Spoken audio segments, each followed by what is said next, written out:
Max Etheridge to kick us off, and we are underway here at Lawton Park. Long ball forward early, looking for the head of Wayne Wallace.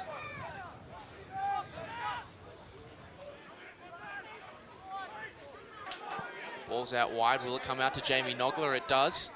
Looks to clip a ball in early towards Lockie McGrath, I believe it is. Wayne Wallace gets his head in the way. It's bumbling around the edge of the penalty area, and eventually Jamie Cumming gets an authoritative boot to it. And now the space is really presenting here for Jordan Temple, I should say. Will he fire it low and hard across the area? That has to be a penalty. Apparently not. The referee had very, very different ideas about that challenge to the rest of us here in the stands. Cicluna, he plays it out wide to James Coots. It's back with Cicluna now. He looks to clip a ball into the top right corner. It's off the crossbar. I don't think anyone expected that.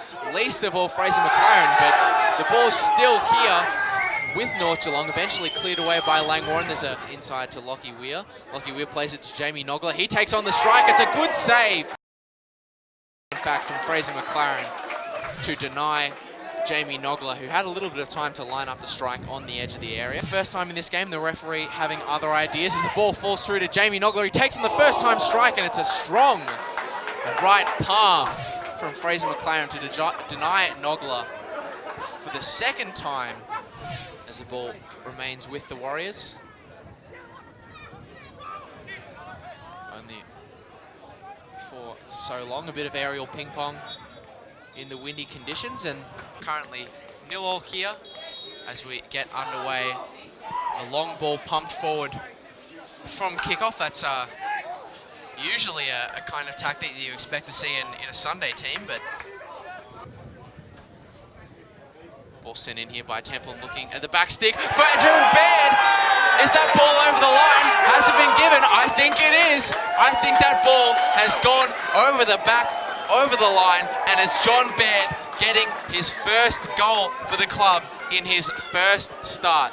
Ball coming over there towards the back stick, just missed all manner of heads from that Jordan Temple cross, and John Baird says, "Thank you very much, I'll have that one," and he fires it from the back stick. Well, the latter of those two names, I should say, will take the resultant corner as the rain starts to come in sideways. It's sent into the penalty area, but cleared away by Wayne Wallace, only as far as the original corner taker Nogler. He sends another one in towards the back stick. Opperman here on this left-hand side plays it inside to Morgan Filer. Morgan Filer trying to create the angle for a shot, and eventually the deflected shot off the palm of Fraser McLaren falls to the back of the net, and North Geelong Warriors find the equaliser there as the chants of Grazia from the North Geelong fans ring out underneath this Gus-McLeod stand. It's Langwarrin 1, North Geelong Warriors 1. Storlovic's pass doesn't find Etheridge. Baird holds it up on the edge of the area, looks to create the angle. Instead, he passes it wide to Brandon Jans, who hits a first-time shot. Hamish Favell. The quality from the corner will remain just as good without Jordan Templin pulling the strings. Manafri to take this one. Low and hard, looking for Etheridge, just left there. It looks like it came off the hand there. Referee, that's a hat trick for the ref. A hat trick of penalty appeals for the home side. Blatantly not given.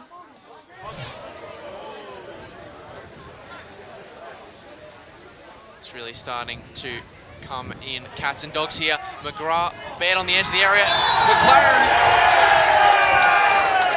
Etheridge, I should say, brought down. And for the fourth time in this game, Langwarrin appeal for the penalty.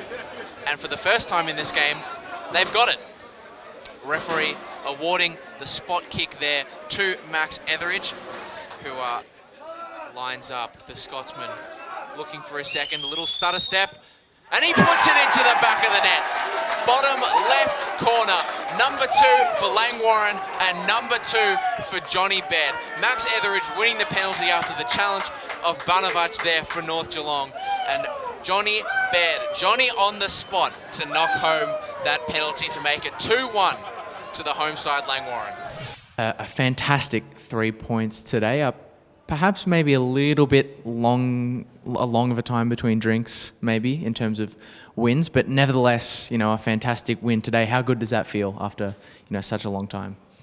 Yeah, winning's the best thing in sport. You work all week for that, and I'm so proud of the playing group today.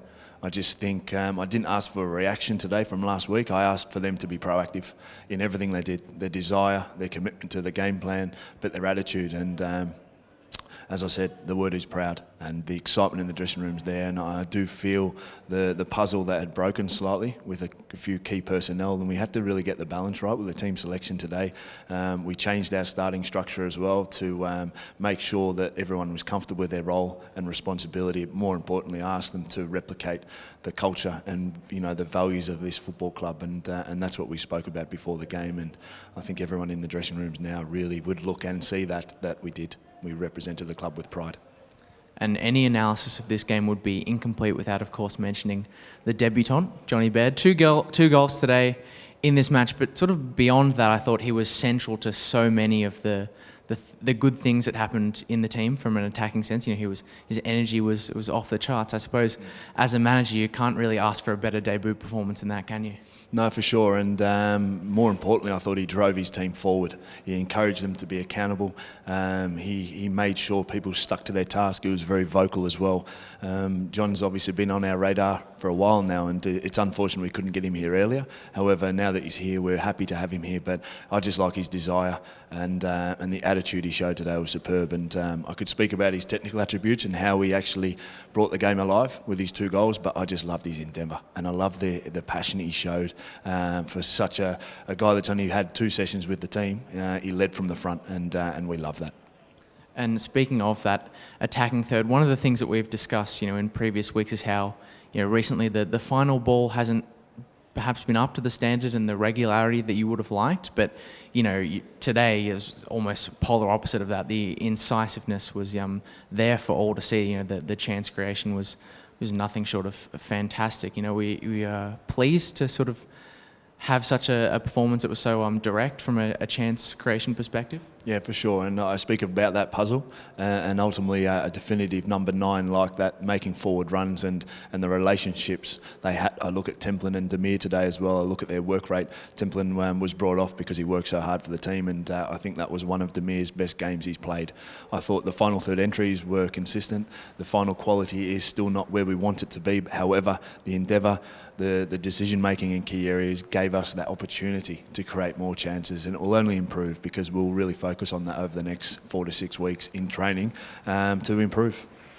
And the substitutions that you made today really helped you to manage the game from a sort of defensive perspective. Brandon and Tommy all obviously doing really well in the defence, and Luke creating a lot of chances and some link-ups in the forward line when he came on.